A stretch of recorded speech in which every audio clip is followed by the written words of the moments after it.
El 24 de marzo de 1976, las Fuerzas Armadas derrocaron al gobierno de María Estela Martínez de Perón e instalaron un gobierno de facto, integrado por el general Jorge Rafael Videla, el almirante Emilio Eduardo Macera y el brigadier Orlando Ramón Agosti.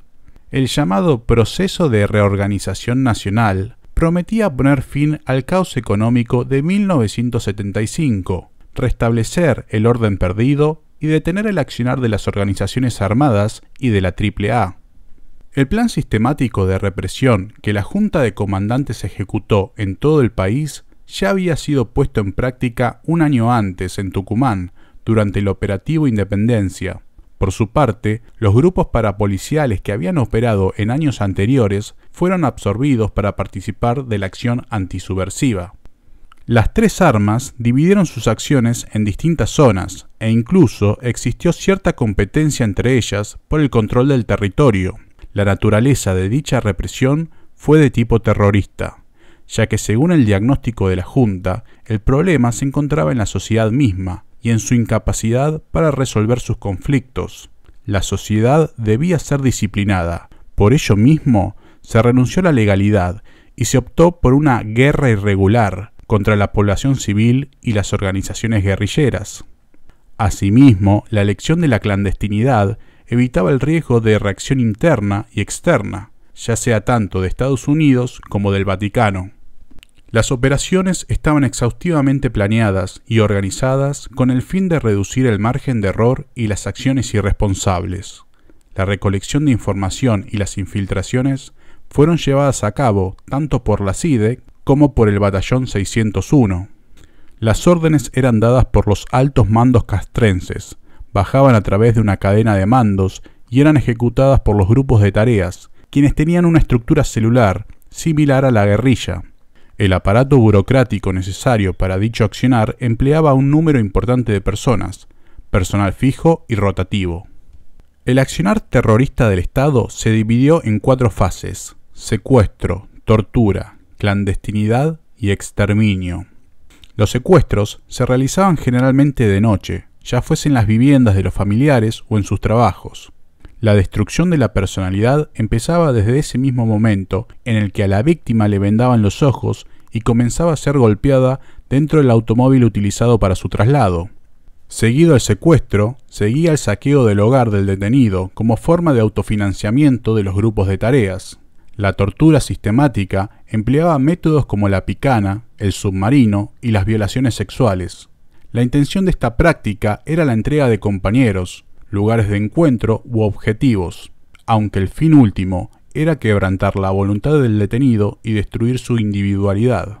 Someter al individuo al mayor aislamiento y soledad, con la intención de desconectarlo de la vida pública y la vida privada, para facilitar la rapidez de las investigaciones. Los centros clandestinos de detención se encontraban en unidades militares como la ESMA o Campo de Mayo, o en dependencias policiales, como el Olimpo, el Pozo de Banfield o la Perla. Mal alimentados, encapuchados y tabicados. Estas fueron las condiciones de detención, sumada a la imposibilidad de obtener noticias de su persona por parte de sus familiares. Muchas detenidas dieron a luz en los centros clandestinos, siendo los mismos secuestradores quienes se apropiaron de sus hijos. El detenido desaparecido, privado de toda protección legal y de defensa, fue sometido al dominio total de sus captores. La manipulación psicológica fue otra constante del sadismo de los torturadores, ejecutadas a través de simulacros de fusilamiento o de la obligación de participar de la tortura de algún compañero. El destino final para la gran mayoría de los desaparecidos era la muerte, disfrazada de fuga o enfrentamiento. Esta decisión se tomaba en base a su recuperabilidad o utilidad. Para alimentar sus planes políticos, Macera utilizó quebrados, exmiembros de montoneros detenidos en la ESMA, para que colaboraran con su diario Convicción a cambio de su vida. El hecho de ser católicos y peronistas los hacía candidatos del Plan de Recuperación de Subversivos, mientras que los miembros del Ejército Revolucionario del Pueblo, ERP, ateos y marxistas, eran considerados irrecuperables.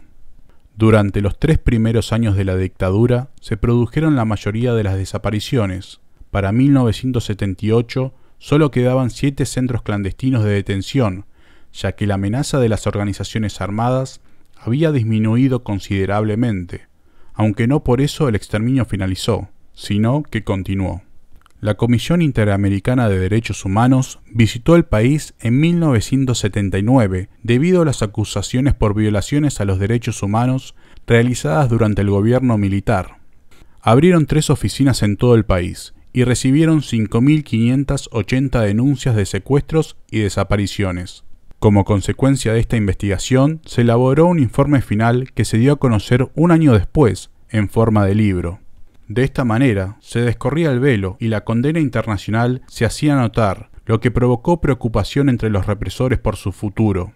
Es por esto que los sectores más duros del ejército vuelven a imponerse para reiniciar la represión ilegal, siendo el mismo año en que se da la contraofensiva de Montoneros y de la Operación Gaviota, el intento de asesinato de Videla por parte del ERP.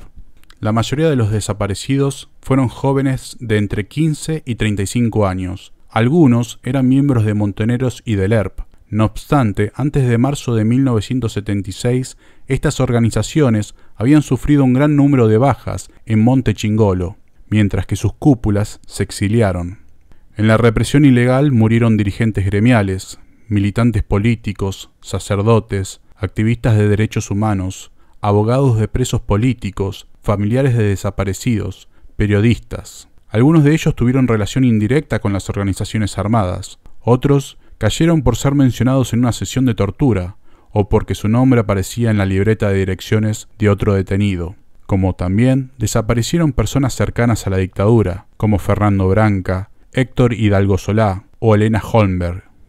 Más allá de los posibles errores, desaparecer a alguien por un dato equivocado, las víctimas fueron las deseadas. La represión, al fin de cuentas, terminó siendo dirigida contra ese sector social que no podía ser asesinado, contra la sociedad civil que debía ser disciplinada por el terror o la palabra.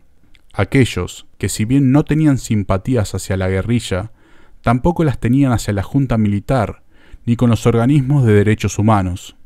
Se buscaba eliminar todo activismo, toda protesta social, pensamiento crítico o movilización popular, evitar que los individuos se sintieran representados en colectivos más grandes. La estructura clandestina fue complementada por la estructura institucional. El estado de sitio ya había sido declarado en 1974. El gobierno militar suspendió el derecho constitucional de opción a salir del país. Se impuso la pena de muerte, pero jamás se aplicó de manera oficial. Se dictaron leyes y órdenes discrecionales, entre ellas disponiendo detenciones o cesantías masivas, en las que no se consideraba la razón de los actos. No solo desaparecieron las instituciones de la República, sino también la expresión política. Los partidos fueron inhabilitados y la actividad sindical prohibida. Contra los medios de comunicación se ejerció censura, con tal de que no se informara sobre el accionar terrorista de la dictadura. Aparecieron las listas negras, donde se prohibieron libros, canciones, películas, revistas, etc. Y se persiguió a escritores, artistas, educadores, poetas, periodistas e intelectuales en general. La cultura y la educación eran consideradas por los dictadores como un campo de batalla contra la subversión. De esta manera se impuso el discurso único del gobierno militar que impregnó de terror a toda la sociedad, que se mantuvo inmovilizada y sin reacción. Quienes no aceptaron estas condiciones decidieron exiliarse y muchas otras se escondieron. También, en el ámbito privado, fueron quemadas aquellas obras de la cultura, libros, revistas, afiches, que pudieran ser calificadas como subversivas por los militares. También se optó por recluirse y exiliarse internamente. La mayoría aceptó pasivamente el discurso oficial, justificó la represión con el "por algo será", o simplemente decidió ignorar lo que estaba sucediendo. La autocensura y el autocontrol fueron las maneras en que la población internalizó el autoritarismo al mismo tiempo que cada individuo monitoreó el comportamiento ajeno. La sociedad se vigiló a sí misma. Si bien estas medidas nunca ayudaron a que la población civil simpatice con el proceso militar, sí lograron eliminar cualquier tipo de respuesta.